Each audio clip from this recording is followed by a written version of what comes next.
ઉદાહરણ નંબર 13 વિષય એકાઉન્ટ ધોરણ 12 એકાઉન્ટ ની અંદર આપણે લાસ્ટ લેક્ચર ની અંદર આપણે છેલ્લે ઉદાહરણ નંબર 11 અને ઉદાહરણ નંબર 12 નો આપણે અભ્યાસ કર્યો હતો કે ખાતું તૈયાર આપણે કર્યું ફર્નિચર અને યંત્રો ત્યાર પછી છે ઉદાહરણ નંબર 13 જાણે જે ઉદાહરણ નંબર 13 ની રકમ છે બરાબર છે આ પ્રકારનો પણ ક્યારેક બોર્ડમાં દાખલો પૂછાઈ જાય પણ આ પ્રકારનો દાખલો પૂછાવાની શક્યતા નહીં બહુ ઓછી કેમ કે દાખલો મોટો થઈ જાય લેન્ધી થઈ જાય એટલા માટે પણ ક્યારેક પૂછાઈ જાય તો આપણે એનાથી માહિતગાર હોવા જોઈએ આ પ્રકારનો દાખલો કરવો હોય તો આ પ્રકારનો દાખલો કઈ રીતે કરી શકાય બરાબર છે એટલા માટે આપણે આ દાખલાનો આપણે અભ્યાસ કરી છે બરાબર છે ઉદાહરણ નંબર જે 13 છે તે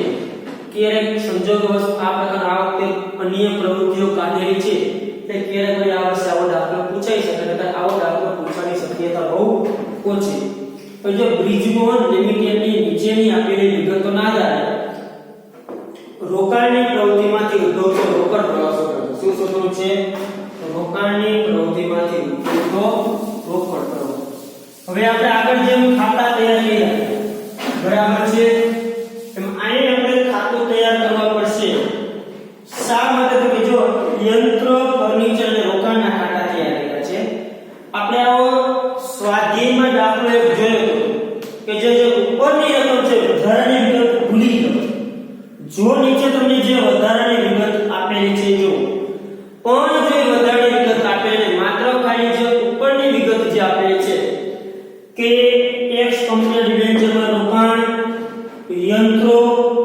જમીન મકાન ફર્નિચર પેટર્ન અને પાક જો માત્ર આટલી જ વિગત આપણને દાખલાની રકમમાં આપેલ હોત નીચે જે વધારાની વિગત છે આપેલી ન તો આપણે કોઈ ખાતા બનાવવાની જરૂરિયાત રહેત નહીં પણ નીચે હવાલા તરીકે વિગત આપી છે એટલે આપણે જે હવાલા આપેલા છે એને અનુરૂપ આપણે ખાતા તૈયાર કરવા પડશે શું તૈયાર કરવું પડશે ખાતા તૈયાર કરવા પડશે શા માટે એના ઉપરથી જ આપણને ખબર પડશે કે કેટલી ખરીદી અને કેટલું વેચાણ એ આપણને એના ઉપરથી માહિતી મળશે એના ઉપરથી આપણે શોધી શકીશું એટલા માટે એના ખાતા તૈયાર કરવા જોઈ વધારે વિગત આપણને આપેલી હોત નહીં તો આપણે ખાતા તૈયાર કરવાની જરૂરિયાત રહે નહીં તો આપણે ખાતા તૈયાર કરવાની કોઈ જરૂરિયાત નહોતી તો આપણે ખાતા તૈયાર કરવા પડે નહીં પરંતુ અહીંયા એ વધારાની માહિતી આપેલી છે એટલા માટે તો આપણે એના ખાતા તૈયાર કરવા પડે જો નીચે વધારાની વિગત નહીં પૂછે કે યંત્ર પર 20% લેખે ઘસારાની જોગવાઈ કરો યંત્રમાં ઘસારો એટલે યંત્રનું ખાતું તૈયાર કરો ત્યાર પછી ફર્નિચર પર 10% લેખે ઘસારાની જોગવાઈ કરો ફર્નિચર પર ઘસારાની જોગવાઈ કરો એના પર હવાલો છે એટલે ફર્નિચરનું ખાતું તૈયાર કર્યું વર્ષની શરૂઆતના રોકાણોમાંથી 40% રોકાણ 3 લાખમાં વેચાણ એટલે જો રોકાણનું ખાતું તૈયાર કર્યું રોકાણ પર વ્યાજ મળ્યું 60,000 એટલે રોકાણ પર વ્યાજ કેટલું મળ્યું 60,000 એટલે કે યંત્રો ફર્નિચર અને જે રોકાણ છે એના ઉપર હવાલા છે એટલા માટે તો કે યંત્રો ફર્નિચર અને રોકાણનું જેને કહેવાય કે આપણે ખાતું તૈયાર કરવું પડ્યું નકર આપણે કોઈ ખાતા તૈયાર કરવાની જરૂરિયાત રહે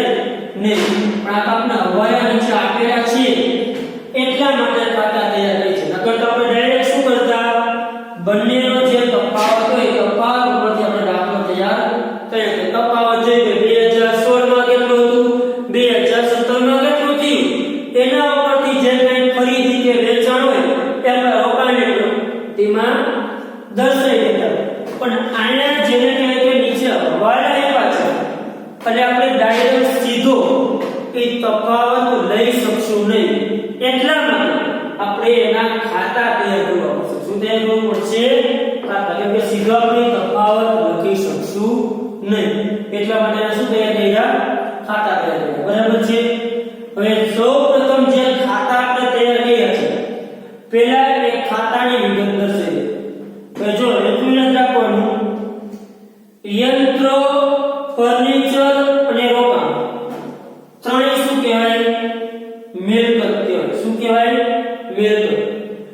મિલકતની આપણે આગળના લેક્ચરની મિલકતની હંમેશા ઉધાર બાકી હોય. કેવી બાકી હોય?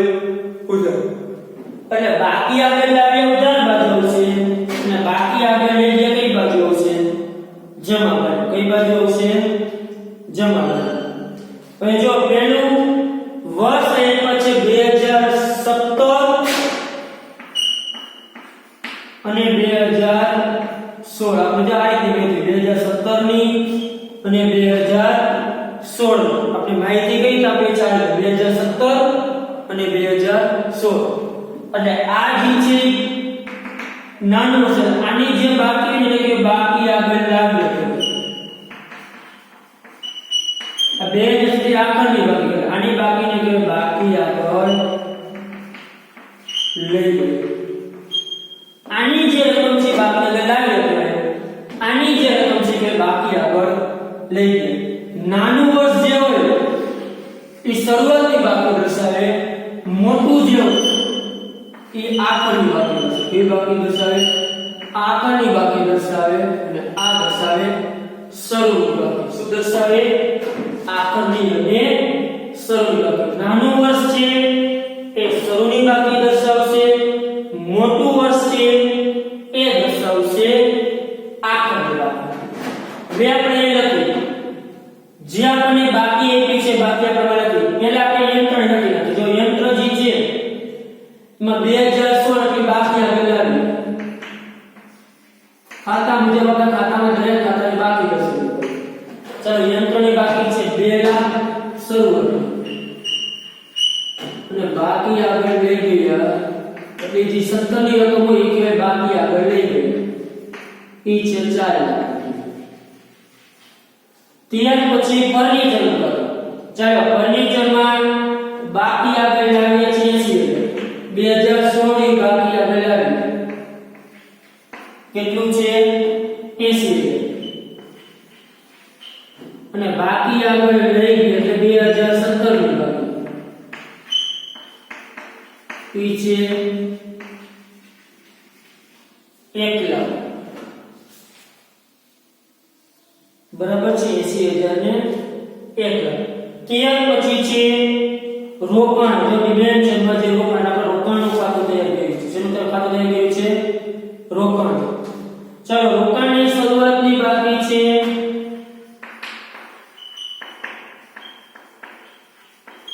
4 લાખ. આખરની બાકી છે 6 લાખ. દરેક ખાતા જે તૈયાર કર્યા હોય એ ખાતાની પહેલા બધાય ખાતામાં બાકી રાખવાનું. બરાબર છે? નાનું વર્ષે બાકી આગળ લાગે છે, મોટું વર્ષે બાકી આગળ લઈ ગયા. બરાબર છે? 2016 ની રકમ બાકી આગળ લાગે કે દરેક ખાતાની 2017 ની જે રકમ આપી હોય એ કહેવાય બાકી આગળ લઈ ગયા. ચાલો બાકી દર્શાવી ગઈ તો કે આ બાકી ખાતાની આપણે દર્શાવી. કયા ખાતાની બાકી દર્શાવી? જે ખાતાને તમે બાકી દર્શાવી છે એ ખાતા તમે જે તૈયાર કર્યા એ તમને જે રકમ આપી છે એ જેના જેના ખાતા બનાવ્યો હોય એની આગળ કરી નાખવાનું ટીક માર્ક. શું કરી નાખવાનું? Tick mark. એની વિગત આવી ગઈ. હવે એનું જે કઈ રોકાણમાંથી ઉદ્ભવશે જે કઈ આવ જાવ એના ખાતા ઉપર લખશું. અને અન્ય જે હવે જે ખાતા નથી જેના બનાવ્યા આપણે ખાતા કયા બનાવ્યા? જમીન, મકાન, પેટન્ટ અને બાગી. આ ત્રણના ખાતા નથી બનાવ્યા. જમીન, મકાન, પેટન્ટ અને બાગી. જેના ખાતા ન બનાવી ડાયરેક્ટ જેના ખાતા તમે ખાતા ખાલી તૈયાર કે જેની વિગત હવાલામાં આપેલી હોય એના ખાતા તૈયાર થાય. હવાલામાં ખાલી કેના શબ્દ યંત્રનો, ફર્નિચરનો અને રોકાણનો ત્રણ જ હવાલા હતા. એ ત્રણના ખાતા બનાવવાના થાય. જમીન, મકાનનો હવાલો છે એટલે જમીન, મકાનનો હવાલો નથી એટલા માટે આપણે જમીન, મકાનનું ખાતું બનાવવાનું રહેતું નથી. બરાબર છે? જેના હવાલા કરીને આપણે ખાતા તૈયાર કરી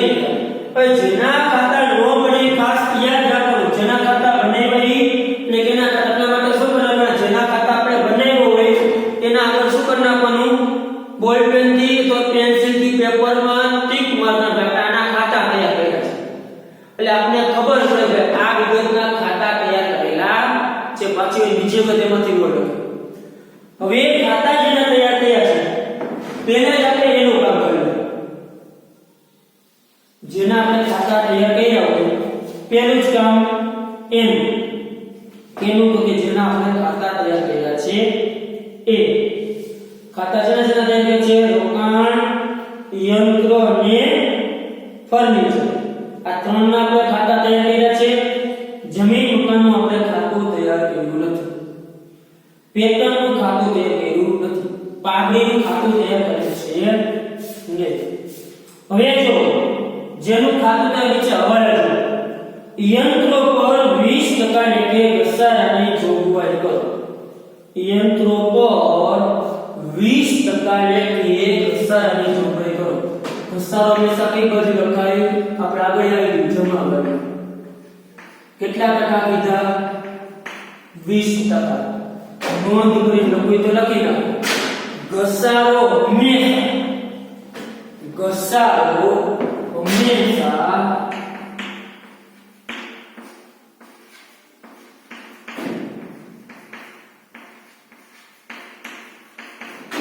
શરૂઆતની બાકી પર ગણે. ઘસારો કઈ બાકી પર ગણે? જે શરૂઆતની બાકી છે એના ઉપર ગણે. એટલે આપણે ઘસારો કેટલો ગણો છે? 20%. તો 2 લાખના 20% ઘસારો કેટલો થશે? 40,000.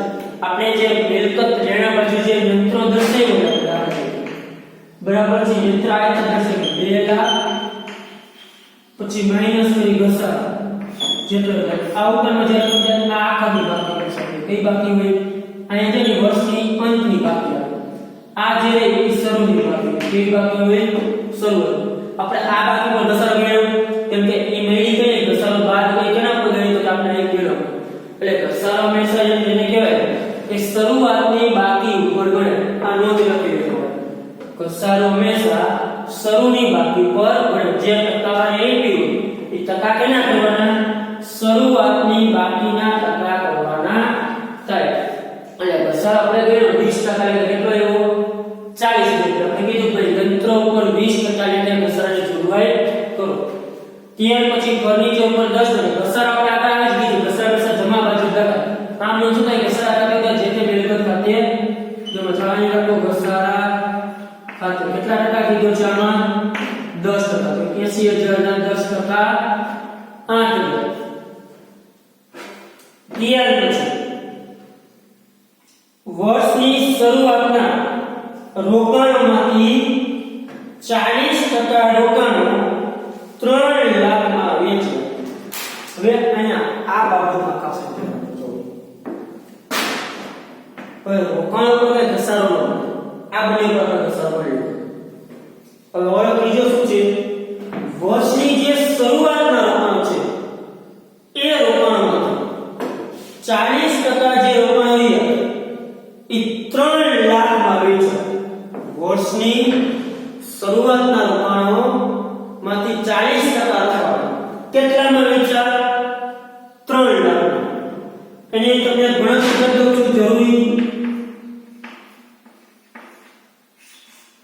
હવે જો શરૂઆતના રોકાણ શરૂની બાકી એટલે છે રોકાણ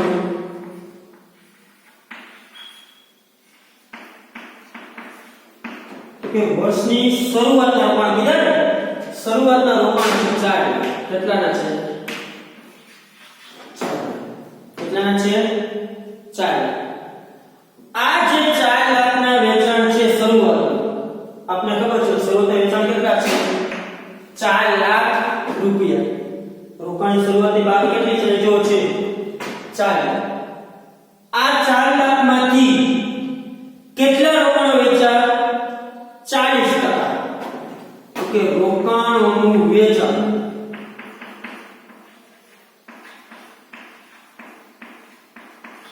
કીધું કે શરૂઆતના રોકાણો છે એમાંથી 40% રોકાણો વેચાણ. 40% એટલે 4 લાખના 40% રોકાણ એટલે રોકાણ કેટલા થાય? કે શરૂઆતના વેચાણ 40% આપણે વેચાણ રોકાણ કેટલા થયા? 1,60,000. આ રોકાણ વેચાણ કેટલામાં એટલે કે રોકાણની વેચાણ કેટલા છે જો 40% રોકાણો વેચાણ 3 લાખ કેટલા વેચાણ 3 લાખ 4 લાખ જે શરૂઆતના જે વર્ષ રોકાણ હતા એ રોકાણોમાંથી તો કે 40% રોકાણ 40% એટલે 1,60,000 ના થાય કીધું કે 40% રોકાણ ઈ 3 લાખ માં વેચાણ કેટલી થઈ 3 લાખ પેલો મને કહ્યું કે 1,60,000 ના રોકાણ કેટલામાં વેચાણ 3 લાખ કેટલામાં વેચાણ 3 લાખ તો ડિફરન્સ કેટલો આવ્યો 1,40,000 આ નફો થાય કે નુકસાન 1,60 ના 3 લાખ વેચાણ આપણે શું થયું નફો થયો શું થયું નફો કેમ કે 1,60,000 કેટલા વેચાણ 3 લાખ આપણે નફો કેટલો થયો 1,40,000 રૂપિયા કેટલો નફો થયો 1,40,000 ફરીથી 40% રોકાણ જે રહ્યા એ 3 લાખ 40% રોકાણ કેટલા રોકાણ થયા 4 લાખ ના 40% એટલે 1,60,000 ના રોકાણનો આપણે વેચાણ 3 લાખ એટલે 1,40,000 નો શું થયો નફો હવે જે રોકાણો વેચા આ વેચી નહીં કર રોકાણો વેચી એ વેચાણ કઈ બાજુ આવે તો કે જે તે ખાતાની જમણે લક્ષી રોકડ ખાતું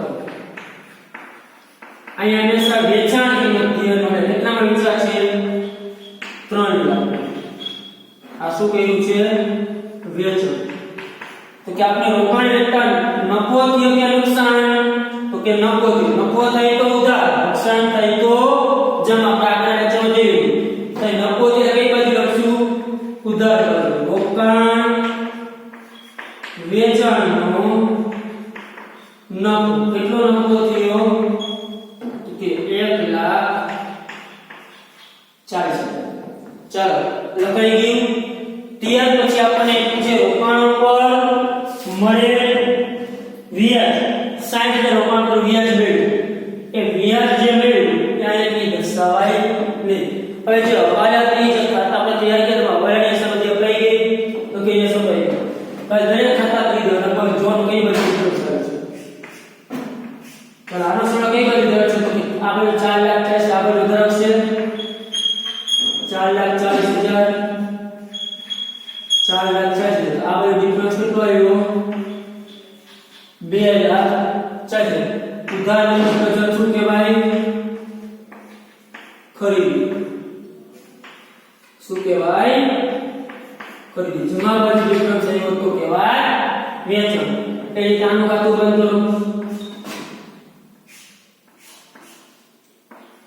1,08,000 1,08,000 ચાલો ડિફરન્સ કેટલો આવ્યો 1,08,000 તો આ શું કહ્યું ઉધાર જોયું આ શું કહ્યું કહેવાય ખરીદી ત્યાર પછી આનું ખાતું બંધ કરો આ બાજુ થઈ 9 લાખ આ બાજુ વધારે આ બાજુ વધારે 9 લાખ તો અહીં શું કહીએ કે ભાઈ રોકાણોની ખરીદી 9 માંથી 5 ચાલી જાય એટલે 5 નું 3,60,000 હવે ત્રણેય કઈ છે ખરીદી જો આપણે ખાતા બનાવી ખાતા પરથી આપણે શું જાણ્યું કે ખરીદી થઈ કે વેચાણ થઈ આપણે માહિતી મેળવી કે જે તે ખાતા તૈયાર ગયા છે એ ખાતા પરથી આપણે જાણવું શું મળ્યું કે જે મિલકત છે એ મિલકતની ખરીદી કરી છે કે મિલકતનું વેચાણ છે એ આપણે ખાતા ઉપરથી માહિતી મેળવી ત્રણેય મિલકતની શું થઈ છે ખરીદી ખરીદી થાય તો ખરીદી કઈ બાજુ લખાય ટૂંકમાં રોકાણ પ્રવૃત્તિમાં આપણા જે ખાતા બને એના બાબત આમાં દર્શાવે છે શેની જે ખાતા તૈયાર કર્યા એની ચાલો યંત્ર ખરીદ વેચાણ થાય છે યંત્ર તો આ યંત્રની શું છે ખરીદી તો યંત્રની ખરીદી લખશું શું લખશું યંત્રની ખરીદી ખરીદી છે રકમ શેમાં લખશું માઈનસ કેટલી છે 5,000 2 લાખ ચાલો યંત્રના ખાતામાં આપણે જે ખાતા માત્ર ખરીદ વેચાણ લખવાનું, બીજી કોઈ વસ્તુ લખવાની છે નહીં. ચાલો ફર્નિચરમાં ખરીદ વેચાણ કઈ છે તો કે ફર્નિચરમાં ખરીદી છે કેટલી છે 80,000 લખો. ફર્નિચરની ખરીદી કેટલી છે 70,000. એ રકમ આપણે સમય દર્શાવશું. ખરીદી છે રૂપિયા જાય એટલે 1.93. પછી રોકાણમાં શું છે ખરીદી છે અને વેચાણ છે બે છે. તો રોકાણમાં જેમ આપણે આગળ વાત બરાબર તો ખરીદી વેચાણ બે તો રોકાણની ખરીદી.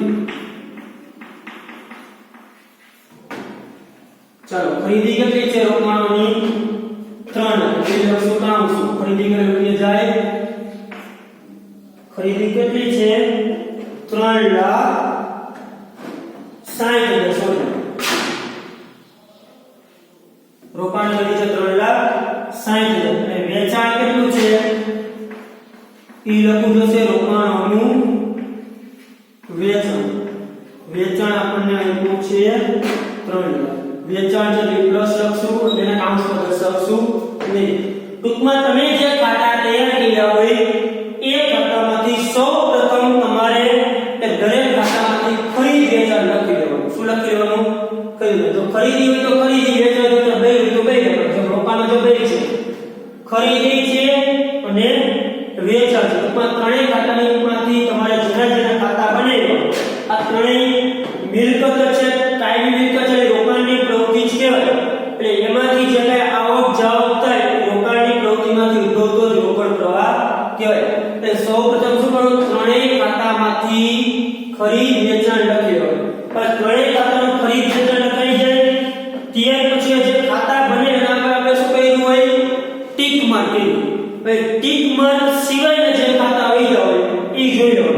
ચાલો જમીન મકાન 16 માં 6 લાખ હતું 17 માં 6 લાખ કાઈ વધઘટ થઈ તો કે ના છે એમનો નથી 6 લાખ હતો 6 લાખ એટલે એમાં નથી કઈ ખરીદી થઈ નથી કઈ વેચાણ થયું નીલ છે એટલે દર્શાવવાની જરૂર નહીં.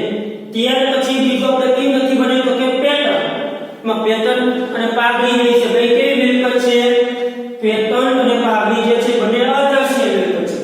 એમાં આપણને કઈ માહિતી આપી છે કે પેટર્ન અને પાઘડી કઈ વેચાણ કર્યું છે ચૂકવ્યું છે.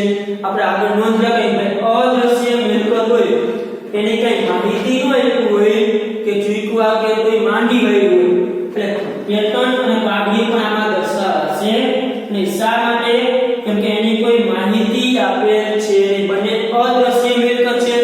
અદ્રશ્ય મિલકતની જ્યારે માહિતી આપેલી હોય ત્યારે જ દર્શાવવામાં આવે છે. ત્યાર પછી છે નીચે ચોથો અર્થ રોકાણ પર વ્યાજ ભરવું. ત્યાં દર્શાવ્યું રોકાણનું મળેલ વ્યાજ આવક રોકડ તો કે ને એ આવે કેટલું છે 60,000 છે ને આ 60,000. ચાલો હવે આ કરવું બંધ. 3 સાઈડ માં 3 સાઈડ ગયા 2 4 ને નીચે 2 4 ને 2 સાઈડ 2 સાઈડ ને 8 ને 2 લાખ કેટલો આવશે માઈનસ. એની સામે લખી નાખો રોકાણની પ્રવૃત્તિમાંથી ઉદ્ભવતો જાઓ રોકડ બરાબર છે. આ પ્રકારનો દાખલો પૂછાય તો દાખલો કઈ રીતના કરવો એ ખાસ જે નોંધ લખેલી છે નોંધ લખી લીધું બરાબર છે. ત્યાર પછી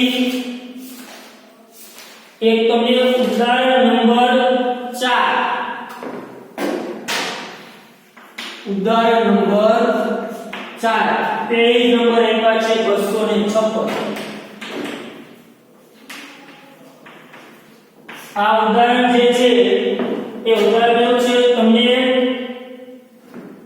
જેમ આપણે ઉદાહરણ જે સ્વાધ્યાય આપણે દાખલા જે હતા બરાબર છે કે કઈ પ્રવૃત્તિ કામગીરીની રોકાણની કે નાણાકીય કે તમને આમાં એમાં આપણે ખાલી સ્વાધ્યાય દાખલા કરી કેવું દીધું એક જ પ્રવૃત્તિ કામગીરી હોય કા રોકાણની હોય અને કા નાણાકીય ટૂંકમાં એક જ પ્રવૃત્તિ આપણે ઓળખતા બરાબર છે. આમાં તમને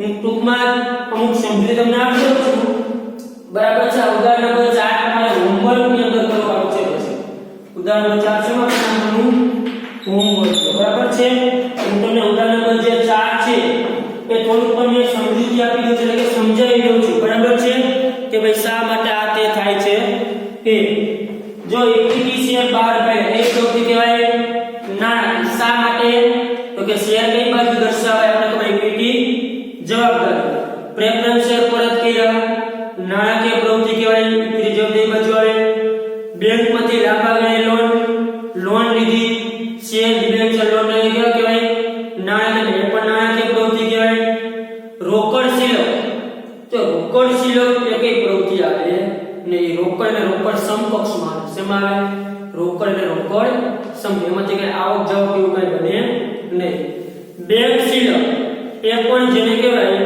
કે બેંક શિલક છે એ પણ શું કહેવાય રોકડ સંપત્તિ એ પણ એક પ્રકારની પ્રવૃત્તિ કહેવાય નહીં ટૂંકા ગાળે ઝડપથી વેચી શકાય એવી જામીન ટૂંકા ગાળાની ઝડપથી વેચી શકાય એવી જામીન આ પણ રોકડ સમકક્ષ કહેવાય આપણે વ્યાજનો અભ્યાસ કર્યો કે રોકડ અને રોકડ સમકક્ષમાં કેનો સમાવેશ થાય રોકડ શિલક બેંક શિલક પછી ટૂંકા ગાળે એવી જામીન જે ઝડપથી વેચી શકાય આ એકે નાણાકીય એકે પ્રવૃત્તિમાં સમાવેશ થતો નથી આ રોકડ સમકક્ષ કહેવાય ત્યાર પછી ટૂંકા ગાળાની બેંક ડિપોઝિટ ચાલો બેંક ડિપોઝિટ એ શું કહેવાય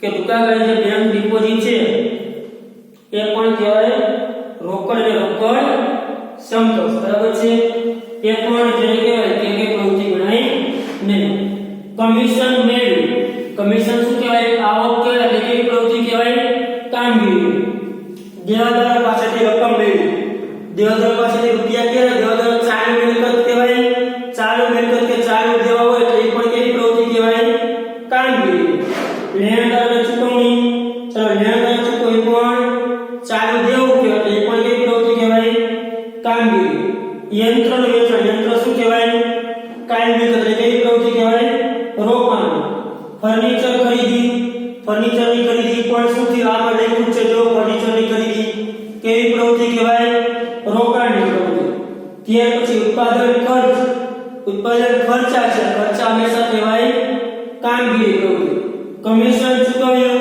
ચલો કમિશન ચૂકવી કેવી પ્રવૃત્તિ કહેવાય કમિશન ખર્ચ કહેવાય કામગીરી પ્રવૃત્તિ આવક વેરો ચૂકવ્યો આવક વેરો તમે ચૂકવો છો આવક વેરો નફા નુકસાન ખાતામાં દર્શાવો એટલે આવક વેરો જે છે એ પણ કહેવાય કામગીરી પ્રવૃત્તિ રોકાણો ખરીદે કાઉન્સમાં કીધું છે જો ડ્રીમ ચાલુ રોકાણો ખરીદે એટલે કહેવાય રોકાણ પ્રવૃત્તિ ત્યાર પછી વેચાણ ખર્ચ છે એટલે કામગીરી પ્રવૃત્તિ કારખાના ખર્ચ છે એટલે કામગીરી પ્રવૃત્તિ ટ્રેડમાર્કના ચૂકવ્યા ટ્રેડમાર્ક શું કહેવાય જો ટ્રેડમાર્ક ખાસ ચૂકવા છે અદ્રશ્ય મિલકતના ચૂકવા છે ને એટલે રોકાણની પ્રવૃત્તિ પાઘડીને ચૂકવ્યા એટલે જેમ કે પાઘડી માંડી વાળી આવો શબ્દ છે ટ્રેડમાર્ક માંડી વાળી કે પાઘડી માંડી વાળી તો એ કામગીરી પ્રવૃત્તિ થાય પણ ચૂકવીને એટલે રોકાણની પ્રવૃત્તિ થાય ડિવિડન્ડ ચૂકવી ક્યારે આપણે શેર કે ડિબેન્ચર પર ડિવિડન્ડ ચૂકવું એટલે ચૂકવણી ક્યારે થાય જ્યારે આપણે શેર કે કોઈ બહાર એટલે કે નાણાકીય પ્રવૃત્તિ વ્યાજ મળી ક્યારે તમે ક્યાં રોકાણ કર્યું તો જ વ્યાજ મળે એટલે એ થઈ રોકાણ પ્રવૃત્તિ આવક વેરા રિફંડ ટૂંકમાં રિફંડ મળ્યું કામગીરી પ્રવૃત્તિ કાચા માલની ખરીદી ખરીદી કે દર્શાવે આપણે ખબર છે નફા નુકસાન થતા તો વેપાર એટલે કામગીરી પ્રવૃત્તિ ભાડું મળી કે ભાડું ચૂકવ્યું ભાડું જે મળ્યું ને એ રોકાણ પ્રવૃત્તિ ચૂકવું એ કામગીરી પ્રવૃત્તિ બરાબર છે આ ઉદાહરણ નંબર 4 છે એ તમારે હોમવર્ક એટલે વખત સમજી લખી નાખજો એમાંથી તેમ છતાંય કોઈ વ્યવહાર તમને ન સમજે કે આ શું કામ આ પ્રવૃત્તિ છે તો તમે મને પૂછી શકો છો અહીંયા આપણું ચેપ્ટર નંબર જે 6 છે રોકડ પ્રવાહપત્ર બરાબર છે એ ચેપ્ટરમાં જેટલા સ્વાધ્યાયમાં જે કઈ દાખલાઓ છે બરાબર છે ઉદાહરણ જે કે અલગ હતા રોકાણની પ્રવૃત્તિ જે દાખલા જે બોર્ડમાં પૂછાઈ શકે એવા દાખલામાં આપણે અભ્યાસ કરતા આવ્યા ચેપ્ટર નંબર 6 રોકડ પ્રવાહપત્ર જે ચેપ્ટર છે એ ચેપ્ટર આપણો અહીંયા પૂર્ણ થાય છે આ ચેપ્ટરની અંદર જે થિયરિકલ જે પ્રશ્નો છે બરાબર છે એમાં આપણે જે થિયરી ભણ્યા છે એ